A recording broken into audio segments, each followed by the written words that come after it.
بسم الله الرحمن الرحیم۔ سیدنا ابو ہریرہ رضی اللہ تعالیٰ عنہ سے روایت ہے کہ رسول اللہ صلی اللہ علیہ وسلم نے فرمایا الجرس مزامیر الشیطان، کہ گھنٹی شیطان کی بانسری ہے، گھنٹی شیطان کی بانسری ہے۔ مقصد یہ ہے کہ بانسری کے ذریعے سے شیطان لوگوں کو اپنی طرف اکٹھا کرتا ہے، کھینچتا ہے، جمع کرتا ہے۔ یا جیسے انسان بانسری کے ذریعے سے، ساز گانے کے ذریعے سے لوگوں کو اپنی طرف بلاتے ہیں، اسی طرح سے گھنٹی یا ساز گانا جو کوئی بھی ہے، یہ سارے کے سارے شیطان کی طرف جانے کے، شیطان ان کے ذریعے سے اپنے طرف کھینچتا ہے، اور یہ شیطانی ایک چالوں کی ایک سازش ہے۔ ایک روایت میں آتا ہے کہ حضرت جابر رضی اللہ تعالیٰ عنہ سے روایت ہے کہ رسول اللہ صلی اللہ علیہ وسلم نے فرمایا الغناء ينبت النفاق في القلب كما تنبت الماء الزرع۔ ساز گانا انسان کے دل میں منافقت کو اس طرح سے پیدا کرتا ہے جیسا کہ پانی کھیت کو پیدا کرتا ہے، اگاتا ہے۔ یعنی گانا سننے والا بندہ، ساز باجے بانسریاں سننے چلانے والا بندہ اللہ کے نبی صلی اللہ علیہ وسلم کے فرمان کے مطابق منافق ہے۔ اور اس منافقت کا اثر سب سے بڑا جو ظاہر ہوتا ہے وہ یہ کہ وہ اللہ کے نبی کے بات کو قبول نہیں کرتا۔ یہ منافق کی بڑی نشانی ہوتی ہے کہ اس کے سامنے حدیث پیش کی جائے، قرآن پیش کیا جائے تو وہ اس کو ایسے ہی ہلکا سمجھتا ہے جیسے ایک دوسرے کی کوئی بات ہوتی ہے۔ آج کل مثال کے طور پر جو مسلمان اپنے آپ کو کہتے ہیں، ان کو اگر بولو کہ بھائی اللہ کے نبی نے اس چیز سے منع کیا ہے، تو ایک بندہ اسی جملے کو اتنا اہم سمجھتا ہے، یار پیغمبر کریم کا فرمان ہے، آج کے بعد میں ایسا کام نہیں کروں گا۔ دوسرے بندے کو ذرہ بھی اس کا اثر نہیں ہوتا۔ کیوں؟ اس لیے کہ اس کے دل کے اندر ایسی منافقت جم گئی ہے، منافق بن گیا ہے کہ پیغمبر کریم کے فرمان کا اس پر کچھ اثر نہیں ہوتا۔ اس وجہ سے اللہ کے واسطے اپنے آپ کو منافق ہونے سے بچائیں اور شیطانی چالوں میں آنے سے بچائیں۔ اور اس حدیث مبارکہ میں یہی بتایا گیا کہ شیطان کی چال ساز گانا ہے۔ پہلے زمانے میں لوگ جب اونٹوں کے قافلوں پر جاتے تھے تو اونٹوں کے گلے میں بیل لٹکا دیتے تھے، گھنٹی بجتی جاتی تھی۔ تو اللہ کے نبی صلی اللہ علیہ وسلم نے فرمایا یہ گھنٹی، یہ بیل، یہ ساز باجا، یہ تو شیطانی چیزیں ہیں، شیطانی جال ہیں، شیطانی بانسریاں ہیں۔ اس زمانے میں اللہ کے نبی نے منع کیا تھا، لیکن اس زمانے میں یہ کام کرنے والے کافر تھے۔ مسلمانوں کو جب تک پتہ نہیں تھا تو کرتے تھے، لیکن جب اللہ کے نبی نے منع کر دیا تو پھر کبھی بھی کوئی مسلمان ان کاموں میں نہیں پڑتا تھا۔ لیکن آج کل مسلمانوں کا کام دیکھو، کار ہے، سوزوکی ہے، گاڑی ہے، کوچ ہے، بس جیسے ہی گاڑی چالو ہوتی ہے تو ساز گانے شروع کر دیتے ہیں آخر تک۔ تو منافق ہونے کی اس سے بڑی اور کیا نشانی ہوگی یار؟ اور اسی وجہ سے ان کو کتنی بھی نصیحتیں کرو ان کو کوئی احساس ہی نہیں ہوتا۔ اور ساز گانا منافقت کو پیدا کرتا ہے، اور اسی ساز گانے کی وجہ سے زنائیں ہوتی ہیں۔ علماء نے لکھا ہے کہ سب سے شروعات جو زنا کی ہوئی نا، سب سے پہلے اس کی بنیاد یہی تھی کہ ایک تو شیطان خود انسان کی شکل میں آ کر کے بانسری بنائی اور وہ بجانا شروع کیا۔ پھر لوگوں کو آواز دیتا، آ جاؤ یار، بیٹھے ہیں، ویسے ہی کام کاج تو ہے نہیں، آ جاؤ ساتھ بیٹھ کر کے اور تھوڑی دیر گپ شپ لگاتے ہیں۔ بزرگ کی شکل، ایک بوڑھے کی شکل، پھر آ کر کے بولا یار ویسے فارغ بیٹھے ہیں، باتیں کر کے تھک گئے، ابھی تھوڑا سا میں آپ کو اچھی آوازیں سناتا ہوں، پھر وہ بانسری چلاتا۔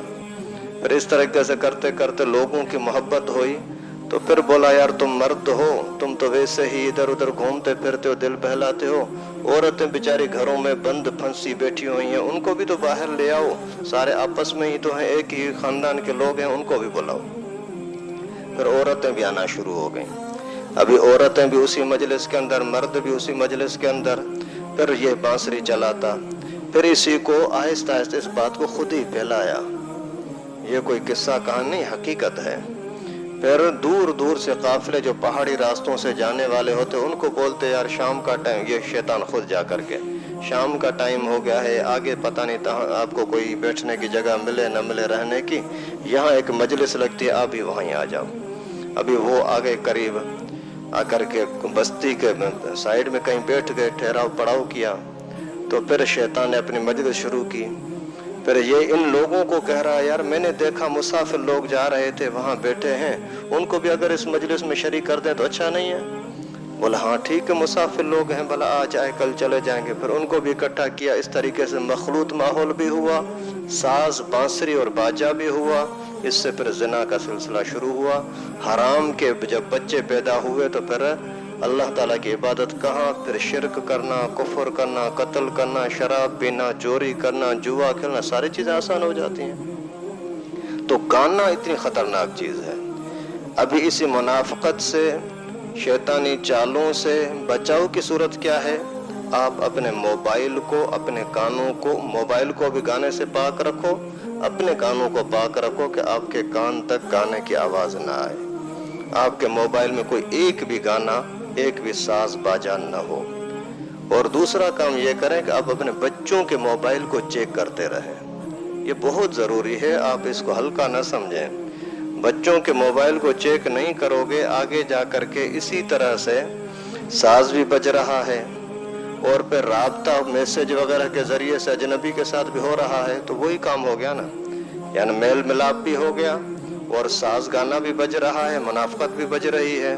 अभी जब आपने उसको आज़ादी दे दी तो वो ऐसा गंदा बन जाएगा कि फिर न माँ की बात मानेगा न बाप की बात मानेगा।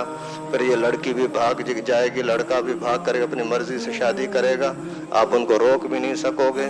शादी से पहले पता नहीं क्या क्या हो जाएगा, आपको कुछ पता भी नहीं होगा। इस वजह से औलाद के मोबाइल को चेक किया करें, अगर अपनी गैरत को, इज्जत को बाकी रखना चाहते हैं। अगर नहीं तो फिर बहुत कुछ दुनिया के अंदर हो रहा है और उसका नतीजा ये होता है कि आदमी कुरान को, हदीस को समझने के लिए तैयार नहीं होता। हमारे मदरसों के अंदर तो बड़े मोबाइल पर सख्ती से पाबंदी होती है। एक मरतबा ऐसा हुआ कि छोटे मोबाइल होते हैं, वो भी उस्ताद कभी कभार अचानक चेक करते हैं, देखें अंदर क्या रखा है, कोई लड़कियों की तस्वीरें तो नहीं है, कोई इसके अंदर साज गाने तो नहीं है। तो एक तालिब इल्म था, बज़ाहिर बड़ा, दाढ़ी भी अच्छी माशाल्लाह, पगड़ी बांधा, तहज्जुद गुजार, नमाज वगैरह का पाबंद। अभी वो अपने मोबाइल को छुपाने के चक्कर में मेरे मोबाइल पर उस्ताद की नज़र न पड़े। खैर पूछते पूछते उसकी मोबाइल की बारी आई, वो नहीं दे रहा था। उस्ताद जी माफ़ करो, बस आइंदा मैं नहीं करूँगा। भाई मोबाइल दो तो सही, बज़ाहिर इतना अच्छा नेक, लेकिन जैसे ही खोला तो उसके अंदर नामुनासिब चीज़ें, गलत चीज़ें पड़ी हुई थी। तो अगर बच्चा अपने मोबाइल को अपने अम्मी से, अब्बू से, उस्ताद से छुपाता है तो इससे बड़ा चोर और क्या होगा, यानी गंदा है तभी तो इसको छुपा रहा है ना। खैर इस वजह से आप अपने घर को अगर मुनाफ़क़त से बचाना चाहते हो, शैतान से बचाना चाहते हो, अपने घर की गैरत को, इज्जत को बाकी रखना चाहते हो, तो आप साज गाने को घरों से निकाल दो। अफसोस की बात है, हमारे घरों से गाने की आवाज़ आए जो खुली मुनाफ़क़त है, अल्लाह के नबी ने बतलाया, और कुरान की आवाज़ नहीं आ रही, नज़म की, हम्द की, तिलावत की आवाज़ नहीं आ रही। क्यों? फिर इन ऐसे लोगों को हम मुनाफिक कहें या मुसलमान कहें? हालांकि वाज़ेह तौर पर कुरान पाक में हुक्म है कि मुनाफिक आदमी काफिरों से ज़्यादा ख़तरनाक जहन्नम के अज़ाब में जलेगा। अल्लाह ताला से दुआ है कि अल्लाह पाक इसी शैतानी साजिश से और बेगैरती के कामों से, बेहयाई के कामों से अल्लाह ताला अपने फजल व करम से हम सबको महफूज फरमाए। हमारे हमारी माँ बहनें, बच्चियाँ, सबकी इज़्ज़तों को अल्लाह ताला अपने फजल व करम से महफूज फरमाए। आखिर दावाना अल्हम्दुलिल्लाहि रब्बिल आलमीन। लाइक करें हमारी वीडियो को, सब्सक्राइब करें और साथ में बेल आइकन को दबाना ना भूलें।